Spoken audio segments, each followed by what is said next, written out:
A new survey gives you the opportunity to tell you how you feel, to tell the survey takers how you feel about living in the city you live in. You get to speak your mind to the city. Fox 13's Max Roth looked into just that. Hi, Max.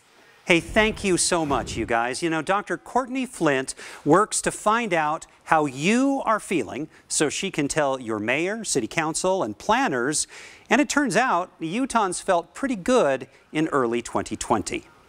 No, last year the average score was a 4.07 on a 1 to 5 scale, and that's high. That was pre-pandemic. This year's surveys are in process, but Flint gave us a look at early numbers. But we are seeing that people are saying their personal well-being has changed in the last year. Anywhere from a third of the respondents in La Verkin to almost 2/3 of the respondents in Moab are indicating that their personal well-being has declined. These are this year's 29 cities, and if you live in one, you should answer the survey. It's anonymous, and it might change things, like in Harriman last year. And they were in the middle of their general plan, and it reinforced some of their ideas about making sure that there was access to trails, access to open space. The survey finds connections that might not occur to us. How do older residents feel about cultural opportunities? How do men feel about mental health?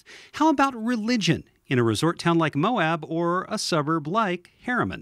Harriman in particular was very interested to see if there was a difference between folks who were in the sort of more dominant local cultural religion, the Church of Jesus Christ of Latter-day Saints, and those who are not, and whether there was a difference in how they're connecting with their community and in their overall well-being. In Harriman, Latter-day Saints felt more connected to their community.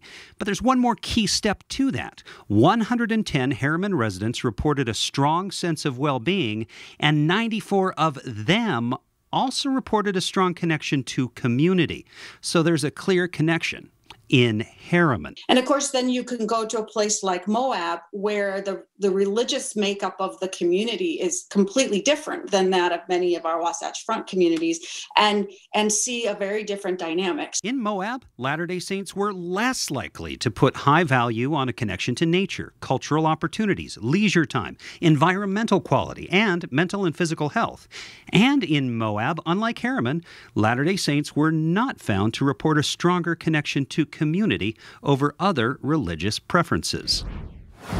Boy, and we could have talked about so many different things, from how people with college degrees feel about those things. I just found some of the religious differences really interesting. Those 2021 surveys, by the way, are happening right now through the end of the month. And we will link you to all 29 city surveys from fox13now.com. Dr. Flint there can actually still sign cities up for this in the next few days if there are city leaders out there who see this and think, hey, I could benefit from getting these insights from the people who live in my area. Live in studio, Max Roth, Fox 13 News.